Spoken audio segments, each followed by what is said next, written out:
Night ಊಟಕ್ಕೆ ಅಂತೇಳಿ ಒಬ್ಬಟ್ಟನ್ನ ಮಾಡ್ತಾಯಿದ್ರು. ಎಲ್ಲರೂ ಒಂದೊಂದು ಕೆಲಸ ಮಾಡುವಾಗ ನಾವು ಸುಮ್ಮನೆ ಕೂತ್ಕೊಂಡ್ರೆ ಹೇಗೆ?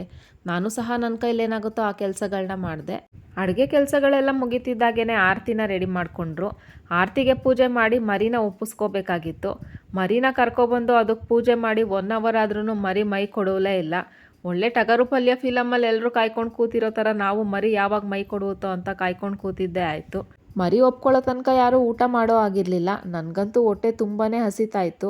ಅಂತೂ ಇಂತೂ ಮನೇಲಿರೋ ಮಕ್ಕಳು ಮೊಮ್ಮಕ್ಕಳೆಲ್ಲ ಊದ್ಗಡ್ಡಿ ಹಚ್ಚಿ ಪೂಜೆ ಮಾಡಿದ್ಮೇಲೆ ಮರಿ ತಲೆ ಕೊಡುವುದು.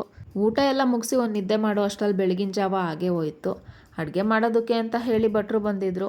ಅವ್ರು ಇನ್ನೇನು ಅಡುಗೆ ಮಾಡಿ ಮುಗಿಸೋ ಅಷ್ಟರಲ್ಲಿ ನಾನು ಮಾರಮ್ಮನ ಗುಡಿಗೆ ಹೋಗ್ಬಿಟ್ಟು ಬರೋಣ ಅಂತ ಹೇಳಿ ಹೊರಟೆ. ಅಲ್ಲಿಂದ ಬರೋ ಅಷ್ಟರಲ್ಲಿ ಮುದ್ದೆ ಮಾಡ್ತಾಯಿದ್ರು. ನನ್ನ ತಂಗಿನೂ ಸಹ ಅಷ್ಟರಲ್ಲಿ ಬಂದಿದ್ಲು. ಊಟ ಎಲ್ಲ ಮುಗಿಸ್ಕೊಂಡು ಸ್ವಲ್ಪ ಹೊತ್ತು ಹೊಲದಲ್ಲೆಲ್ಲ ಓಡಾಡಿ ಟೈಮ್ ಸ್ಪೆಂಡ್ ಮಾಡಿದ್ವಿ. ಈ ಮಿನಿ ವ್ಲಾಗ್ ನಿಮಗೆ ಇಷ್ಟ ಆಗಿದರೆ ಪ್ಲೀಸ್ ಸಬ್ಸ್ಕ್ರೈಬ್ ಮಾಡಿ.